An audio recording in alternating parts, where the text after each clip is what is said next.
আজ আমাদের গন্তব্য সন্তোষ মিত্র স্কোয়ার। আজ তৃতীয়া।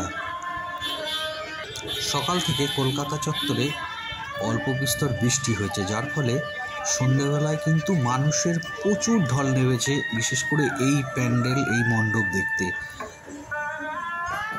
সাধারণভাবে বোঝা যাবে না এটা যে তৃতীয়া, এটা মনে হচ্ছে যেন আমরা অষ্টমী বা সপ্তমীর দিন সন্ধ্যেবেলা ঠাকুর দেখতে এসেছি।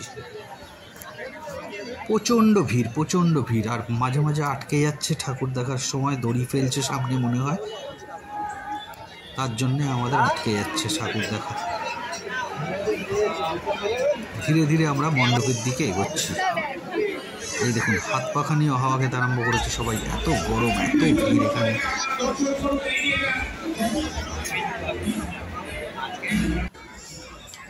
এই শুরু হচ্ছে মণ্ডপটা, একটা বিরাট গোল বল, সেটাকে পুরো এলইডি দিয়ে ঘেরা, আর বিভিন্ন চরিত্র দেখানো হচ্ছে এখানে।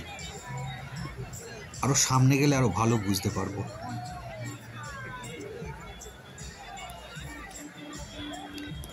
এত লোকজন, কে কোন দিকে কার ছবি তুলছে কে জানে। এখন শিব তাণ্ডব চলছে।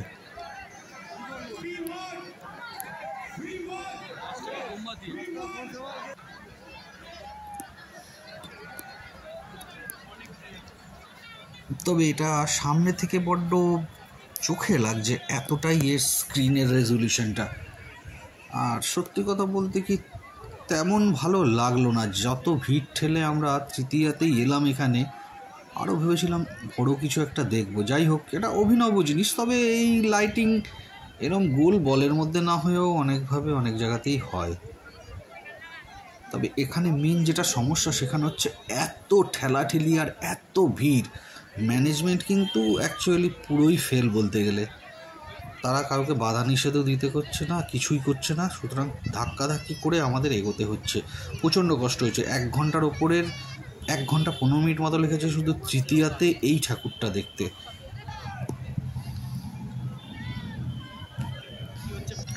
আর একটা বৈশিষ্ট্য হচ্ছে, আস্তে আস্তে এখন ঢুকছি, হাওয়া লাগছে ঠান্ডা, পুরো প্যান্ডেলটার ভেতরেই এয়ার কন্ডিশন করা, যার ফলে বাইরের থেকে ভেতরের পরিবেশ ভালো।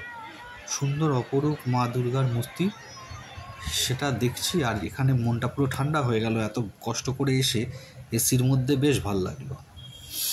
সন্তোষ মিত্র স্কোয়ার।